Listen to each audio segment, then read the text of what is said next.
Hello guys, welcome back to my channel. स्वागत है आपका नए ब्लॉग के साथ। आज है सावन का पहला सोमवार और मैं हो चुकी हूँ नहा धोकर बिल्कुल तैयार। आज करेंगे हम पार्थिव शिवलिंग की पूजा, वो दिखाऊंगी मैं आपको इस वीडियो में। आप सबको मेरी तरफ से सावन की ढेर सारी शुभकामनाएं। बाबा भोलेनाथ आप सब पर अपनी कृपा बनाए रखें और आप सबकी मनोकामनाओं को पूरा करें। तो चलते हैं फिर हम मंदिर में। हमारे भोले बाबा जी और आज है सावन का सोमवार। तो भाई मैंने नहा धोकर कर ली है पूजा पाठ और साथ ही साथ मैंने सारी जो भी सामग्री होती है भोले बाबा को अधिक प्रिय वो मैंने सब चढ़ा दी है।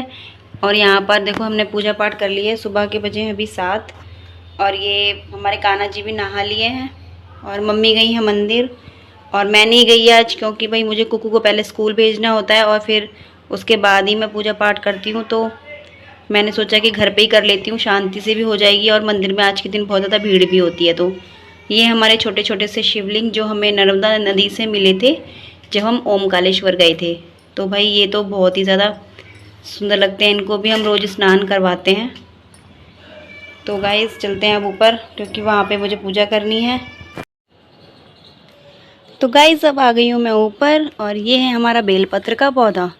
पहले जब हमने शुरू में इसको लगाया था तो ये बहुत अच्छे हमें बेलपत्र मिले थे इससे।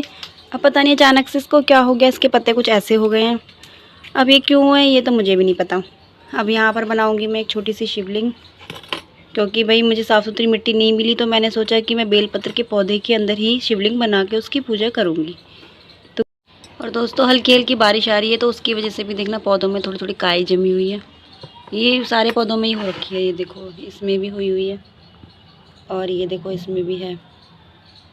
वैसे तो हम टाइम पर इनको साफ़ भी करते रहते हैं पर फिर भी जो भी मैं सबसे पहले इसको साफ़ कर रही हूँ ताकि इसके सारे जो भी पत्थर वत्थर है इसको निकाल सकूँ। वैसे तो मिट्टी साफ़ ही है गमले की क्योंकि हम सफाई से ही लगाते हैं जब इसे लगाते हैं, पर फिर भी शिवलिंग बनानी है तो और सफाई करनी पड़ेगी अच्छे से। और मैं इसमें थोड़ा गंगा जल डाल के इसको पवित्र भी करूँगी सबसे पहले। गाइस ये ले ली मैंने सारी सामग्री जो चढ़ाऊँगी मैं भोले बाबा की शिवलिंग पे। ये ले ली मैंने थोड़ी सी चावल दाल, ये उड़द की दाल है और ये है सफ़ेद चंदन जो भोले बाबा को बहुत ज़्यादा प्रिय है। साथ ही साथ काले तिल और ये बेलपत्र, गाय का कच्चा दूध, दही और ये बेलपत्र जो मैंने ले लिए हैं ये रे, और ये है घी का दिया। ये मैंने थोड़ा सा जल डाल लिया इसमें गंगा जल ताकि साफ़ सुथरी हो जाए मिट्टी। और तो गाइज़ ये हो गई मेरी छोटी सी शिवलिंग बनकर तैयार। अगर आपको जलाधारी बनानी नहीं आती है तो आप उसको रहने दीजिए, आप बस एक लिंग का ही निर्माण कर उसका भी पूजन कर सकते हैं। मैंने इस तरीके से बनाया है, ज़्यादा अच्छा तो नहीं बना क्योंकि मिट्टी थोड़ी साफ़ सुथरी नहीं थी। अगर यही मिट्टी थोड़ी चिकनी होती तो ये बहुत सुंदर बनते। सबसे पहले भोले बाबा की शिवलिंग पर चढ़ाऊंगी मैं जल और उसके बाद मैं भोले बाबा को अच्छे से करवाऊंगी स्नान।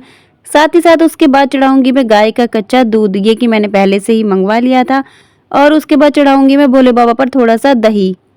उसके बाद अब मैं करूंगी भोले बाबा पर सफ़ेद चंदन से तिलक क्योंकि सफ़ेद चंदन भोले बाबा को बहुत ही ज़्यादा प्रिय होता है। उसके बाद चढ़ाए हैं मैंने भोले बाबा पर 21 चावल के दाने जो कि बहुत ज़्यादा ज़रूरी होते हैं। और साथ ही साथ मैं भोले बाबा पर चढ़ाऊंगी काली उड़द की दाल, ये चढ़ाना बहुत ही ज़्यादा ज़रूरी होता है। और उसके बाद चढ़ाऊंगी मैं भोले बाबा पर काले तिल चढ़ाना बहुत ही ज़्यादा ज़रूरी होता है। उसके साथ साथ मैंने ले लिए हैं 5 बेलपत्र के पत्ते।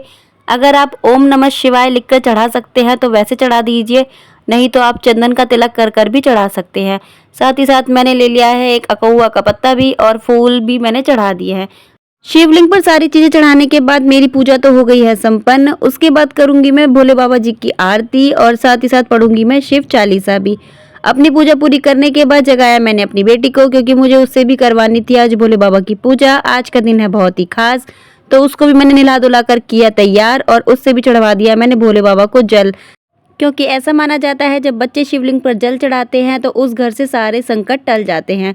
और उसके बाद मैंने भी दिया सूर्यदेव को जल। इसी के साथ आज की पूजा होती है हमारी संपन्न। मिलते हैं नेक्स्ट व्लॉग में, तब तक के लिए राधे राधे दोस्तों।